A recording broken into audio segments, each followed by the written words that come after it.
Et la page culture à présent, Kounadi, la chance ou le destin, c'est le titre du deuxième ouvrage d'Elhadji Bakar Amoko, membre du Conseil économique, social, environnemental et culturel de Côte d'Ivoire. Il a procédé à sa dédicace hier jeudi au plateau en présence de plusieurs membres du gouvernement.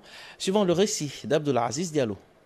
C'est une œuvre de belle facture qui a été présentée devant un public de qualité à la salle Houphouët-Boigny du district d'Abidjan. Les ministres Koulibaly Amadou de la communication, par ailleurs parrain de la cérémonie, Sidi Tiemoko Touré des ressources animales et halieutiques et le ministre des Transports, Koné Amadou, sont venus soutenir l'écrivain.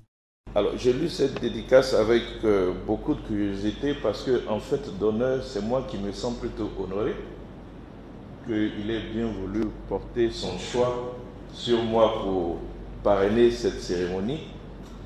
Et quand j'ai lu la préface de Anzata, je peux dire que les mêmes questions m'ont traversé également l'esprit en me disant mais pourquoi moi?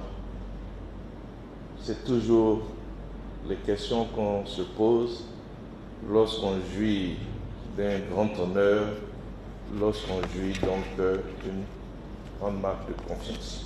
L'œuvre Kounandi a été publiée par la maison d'édition Mouna, dont la responsable est l'écrivaine Anzata Ouattara.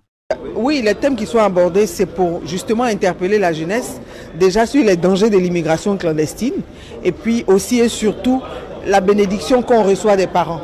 Elhadji Bakar Amoko, l'auteur de Kounandi, La chance ou le destin, nous explique le titre de son œuvre. Kounandi, comme on l'a dit en malinké, ça veut dire quelque chose qui porte sur le destin ou la chance. Quelle est la question qu'on se pose? Qu'est-ce qui motive le succès d'un tel personnage? Tant il est complexe sur toute la ligne. Et c'est pour ça qu'on l'a appelé Kounandi, parce que tout le monde n'a pas la chance d'être Kounandi dans la vie. Alors je voudrais encore une fois dire que Kounandi apporte sa part dans la construction de la société. Du Rousseau au Baobab est le premier livre de Bakar Amoko, une sortie d'autobiographie. Le banquier est devenu passionné d'écriture. Il met à nu dans son tout nouveau livre les risques liés à l'immigration irrégulière.